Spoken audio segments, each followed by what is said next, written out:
All right, this is the setup today. We're working on this super steep roof.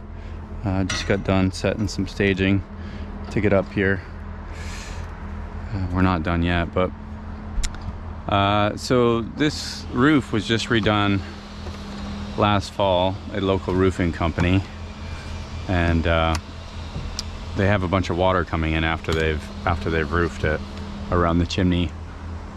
Obviously, chimney needs a little work. It's not terrible. I've seen worse, but we're just trying to find out where the water's coming in. So we're trying to see where the roofers went wrong here. And so I'm going slow and pulling some shingles off. And I was just checking, they did put an apron piece here, but that apron piece isn't doing very good. It doesn't really bend around too much, but if you look here, we actually have ice and water shield right up under there, so they actually did a decent job with that. There's no metal under the ice and water shield, so you know, eventually it probably will sag down into that hole. And so I pulled this side off. This roof is super steep, by the way. It's 53 degrees. I think that's about like a 15 pitch. So I'm gonna pull some of these shingles back and pull all this lead off, and I'm actually gonna rip the chimney right down. I'm gonna tear this chimney right down and rebuild it with new lead. So one of the things I was noticing is at the top here, I ripped this shingle off, and if you look at the lead, it's got no coverage here at the top. It's just right there, and they're relying completely on silicone. I just pulled this cap shingle off, right? And it was just silicone right here. And obviously, you know, water could get in there if that silicone wasn't sealed 100%. But now look at this. They've cut the ridge vent all the way to the chimney here. Okay, that's just leaving a big hole inside the house. And they could have put this ice and water shield over and wrapped it up on the side. They only did it at the bottom of the chimney. I don't know why they wouldn't have done it all the way up here. Seems like you'd want to do that. So obviously, you know, this is a point of failure for sure. That cap shingle, you know, this roof is so steep, these crack real easy. So it was already cracked up here on this seam, and water can just get in. So and then we're gonna actually pull back some of this ice and water shield and see if this piece of plywood is rotted. The homeowner seems to think that when they saw it before it was covered up, that this sheet was rotted and they never replaced it. So we'll just take a look. Somebody put this cap on temporarily, just to try to help keep water out for now. That's why it doesn't fit. It's just a temporary cap, and you know, we're gonna replace that completely. So I'm actually curious about this lead flashing here, though. I want to see what kind of coverage they got on this seam. Just wondering. I usually try to get about 4 inches. Oh my gosh. How far is that? Maybe right there. Yeah, we only got like just a small amount of coverage there on this piece of flashing. Less than 2 inches, maybe like 1.5 inches or 1.75 inches of coverage. And then there we are with the silicone. You put the silicone down the vertical. It's just, that's not a good idea. You'd never want to silicone these together, but you need to have them be able to move. Yeah, so there's not enough coverage there. And then, let's see how they did here. Okay. The silicone they use is really good stuff. Problem is, they didn't put any silicone in the saw kerf before they put the flashing in. They just put the flashing in and they put the silicone over the top. We have a hole there. Obviously you don't want holes going in underneath your lead. Yeah, so look, ice and water shield all the way up, and then they just stopped at the peak. Doesn't even make sense. Hey, grab this lead.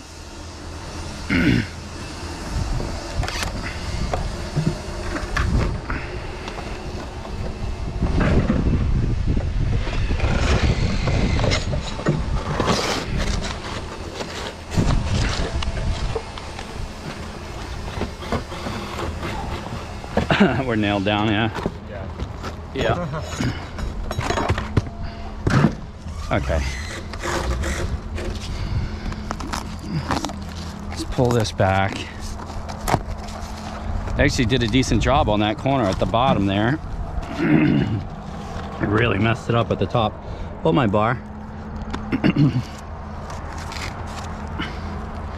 This roof is just so steep. Okay, just cut this and see what it looks like in here. See if this sheet's rotted.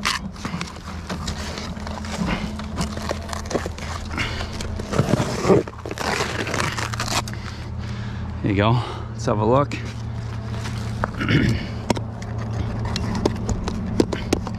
Yeah, see, it's black. It's black there, but it's not rotted, I don't think. Seems like there's some good wood there still. This one's black as well, but it seems like there's some good wood there. And the black coloring might be might be from the ice and water shield that was on here previously before they ripped it off. It's kind of what it looks like. Instead of rot, it's probably they pulled that sheet of ice and water shield and it left the residue that was black, I think. But we have holes. Look at this hole directly in the chimney. Here, directly in the chimney, there's a crack that's not quite sealed hole there.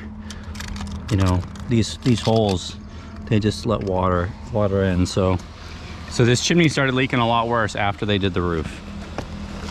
Or it might not even leak before, I don't even know. But after they did the roof, water really started coming in. So that's kind of why we're here. They kind of did battle with the roofing company, and the roofing company just blamed it on the masonry, but you know, there was no real problem before the roof was done, I guess.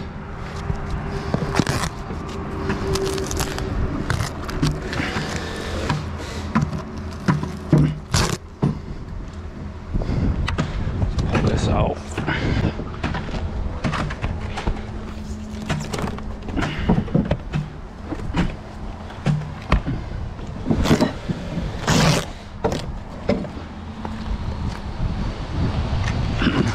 But you see this ice and water shield? I just tore it like that. This is the Owens Corning stuff. It feels like it's good stuff, but man, the grace, you could never tear the grace like that. There's no way. All right. There you go.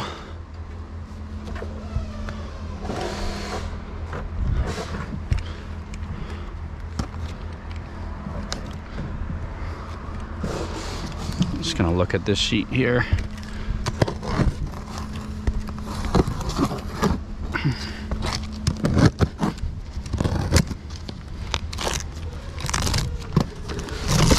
Oh, that sheet looks good.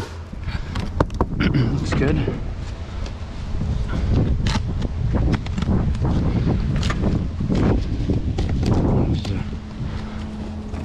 There's a little bit of a gap here between that one.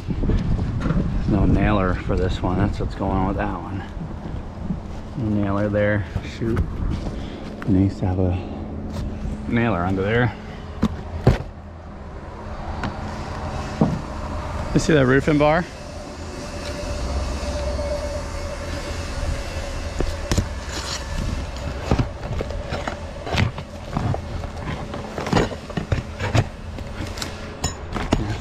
Get right up under that one. Oh, same thing here, ain't it? Why wouldn't they do it on both sides?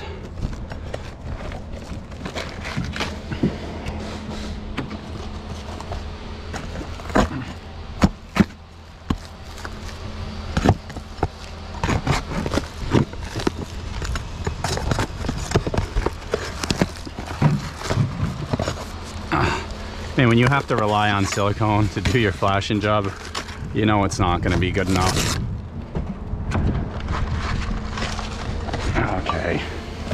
What do we have for coverage here? Let's just mark this one. Mark it right there, and we'll see what it's got for coverage here. Okay. That one's got 2 inches plus. Well, right there, it's probably 2 inches. So they did better on that one than the other side. It's still, I'd still love to see it here like that. Maybe I'd like to get 3 or 4 inches. I'd like to get 4 inches really, but 3 inches if that's all you can get. I'd like to see them not silicone everything down 100%. That's kind of not good. Here, let me get up here. Okay, so let's look. Right here, look at this. No coverage. No coverage. We're relying on silicone. You know, obviously at the peak we need another piece. We can't just come over both sides. We need another piece to come maybe from up here and cover down and come out over the top, you know. That would have really helped out here. This is just not sufficient, not good enough. And then we're just oozing silicone everywhere because we don't trust our lead job. It's like we know our lead job's gonna fail, so we just put silicone everywhere. This is the roofer that does this. This is actually a better job than they normally do, so I don't know, it might have been a different crew. But literally, we just chased this roofer around,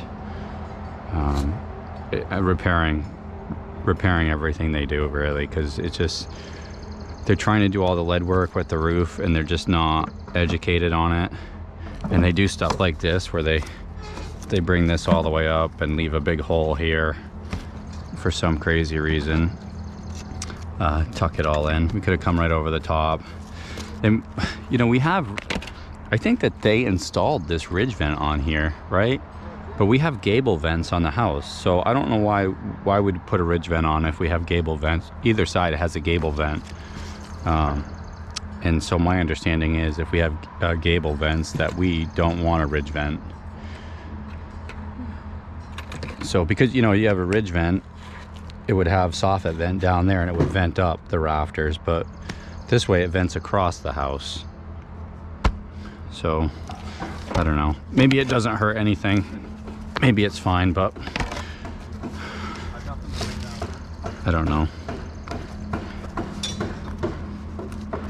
We'll have to check in here and see how the plywood looks. I'll cut all this stuff back. I'm gonna get some staging set up on here now that I know. I think that plywood's gonna be savable, and so I can set my staging up on here. I was worried that I might have to strip all these shingles off and replace a piece of plywood that was rotted, and I think that now looking at it, I'm pretty comfortable, you know, with the shape of the plywood. So should be able to reuse that, no problem. I'll set my scaffolding up here and make a better setup to lay brick. All right, this is the setup. Ladder up to the new deck. I get the stage off the new deck, up the roof, over to the roof brackets. All right, just got all set up. Getting ready to rip this chimney down. Got the roof staging on finally. This roof is just crazy steep. Just to give you a little perspective, that's what it looks like. So we had to build this roof staging. See, we're all the way up on this adjustment, and I even still had to shim it under there to get it up to decent, it's close to level. And then we got this tower coming off the roof, off the deck down there. Guy just built the deck, and he's letting us set up staging on it until they're going to come back and finish. That's the setup. We just got that stainless cap off. Gonna start doing some demo and getting this brick out of here. Look at this kid, like a boss.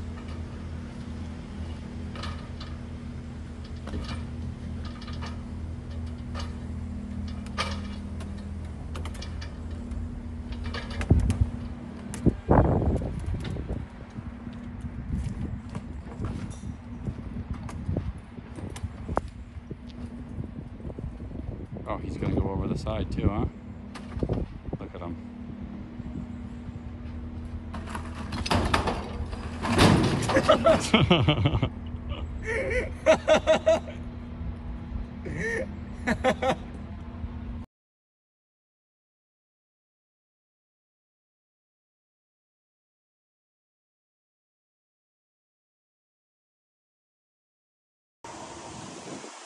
Here we are, chimney's all done.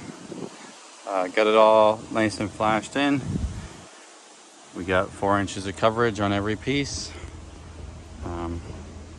Apron piece on both sides. Got it all roofed back in with ice and water shield around it. Just got the stainless liner installed for the wood stove. You can see here, there's no bond break here. And that's fine because I actually have, the homeowner decided they want to put a stainless liner in here for the boiler. So just waiting on that material to come in and I'll install it. And I'll cut that mesh out and send the liner down through. Yeah, so I have a custom cap coming for this as well. So this is how I like to do it. I step out a couple courses, you know, 3, 4, 5 courses, depends how big the chimney is. And I'm gonna have a custom stainless cap put on this, and that will extend beyond on all sides, and that has a drip edge on it, so we'll keep all the water off. The roofer who roofed this, actually, you know, they came out and they admitted that they did things the wrong way, and that it was their fault that it was leaking, so they actually paid me instead of the homeowner to have, you know, for redoing the lead and the roof around it. So I thought that was kind of nice of them. I don't usually see that ever. You know, roofers are, you know, they just slam stuff up and they never admit guilt. And so, but I thought it was pretty big of this company to do that. I didn't really care for them much before.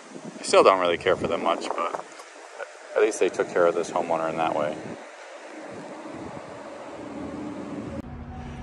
All right, here it is. This is what it looks like after the cap goes on. So I got both liners in now.